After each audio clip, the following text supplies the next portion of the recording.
Assalamualaikum warahmatullahi wabarakatuh. Perkenalkan, saya Siti Juena, calon guru penggerak dari SMP Negeri 2 Losarang. Kali ini saya akan menyampaikan tentang intisari pemikiran Ki Hajar Dewantara tentang pendidikan. Ki Hajar Dewantara adalah seorang pendidik, filosof, dan tokoh pergerakan pendidikan di Indonesia pada awal abad ke-20. Menurut Ki Hajar Dewantara, pendidikan harus mampu memerdekakan manusia dalam segala aspek kehidupan, termasuk fisik, mental, jasmani, dan rohani. Jadi, pendidikan pada hakikatnya bukan hanya tentang mentransfer ilmu pengetahuan, tetapi juga tentang pembinaan karakter dan pengembangan potensi anak secara baik. Ki Hajar Dewantara membedakan antara pendidikan dan pengajaran. Pengajaran merupakan proses dari pendidikan dalam memberi ilmu yang berfaedah untuk kecakapan hidup anak secara lahir dan batin. Sedangkan pendidikan memberikan tuntunan terhadap kekuatan kodrat yang dimiliki anak agar dia mampu mencapai keselamatan dan kebahagiaan yang setinggi-tingginya baik sebagai manusia maupun anggota masyarakat. Ki Hajar Dewantara mengibaratkan peran pendidik seperti seorang petani dan peserta didik ibaratkan biji yang akan disemaikan.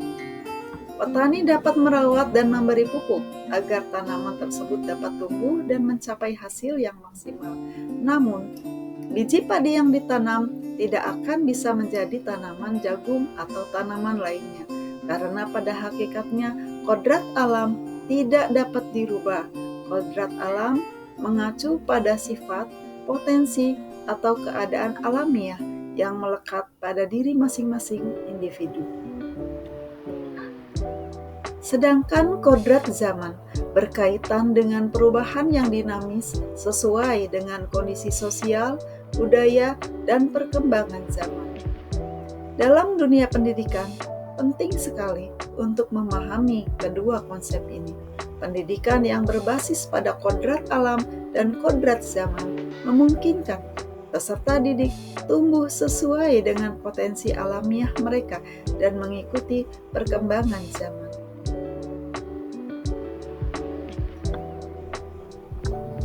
Dalam praktek kepemimpinan sebagai seorang guru, Ki Hajar Dewantara menganut prinsip ing ngarsa sang tulodo, menjadi suri tauladan di depan, ing madya mangun karso, di tengah memberikan semangat atau ide-ide yang mendukung, dan tuturi handayani di belakang dengan memberi motivasi.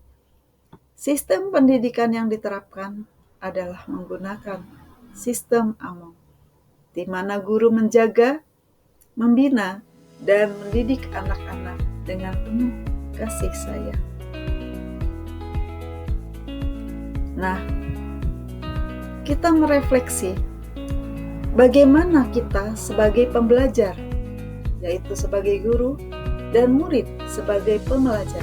Apakah kegiatan pembelajaran dan pendidikan kita telah sesuai dengan pemikiran Ki Hajar Dewantara? Sebagai seorang pembelajar, pemikiran Ki Hajar Dewantara mengajarkan beberapa konsep yang relevan dengan peran kita dalam proses pembelajaran. Yang pertama, sistem Among. Ki Hajar Dewantara mengembangkan konsep sistem Among yang menekankan pada pembentukan manusia secara utuh.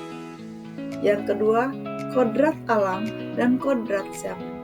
Beliau mengajarkan bahwa sifat dan bentuk manusia timbul karena pengaruh kodrat alam, sedangkan isi dan irama sangat terkait dengan zamannya dan kepribadiannya. Pendidikan harus memperhatikan keseimbangan antara kodrat alam dan tuntutan zaman. Yang ketiga, tripusat pendidikan. Ki Hajar Dewantara mengakui 3 pusat pendidikan yang saling berinteraksi, yaitu keluarga, sekolah, dan masyarakat. Semua tiga elemen ini berperan penting dalam pembentukan karakter dan pengetahuan anak-anak. Yang keempat, yaitu berhamba pada anak. Sebagai pembelajar, kita harus menghormati dan menghargai anak-anak sebagai individu yang memiliki potensi unik.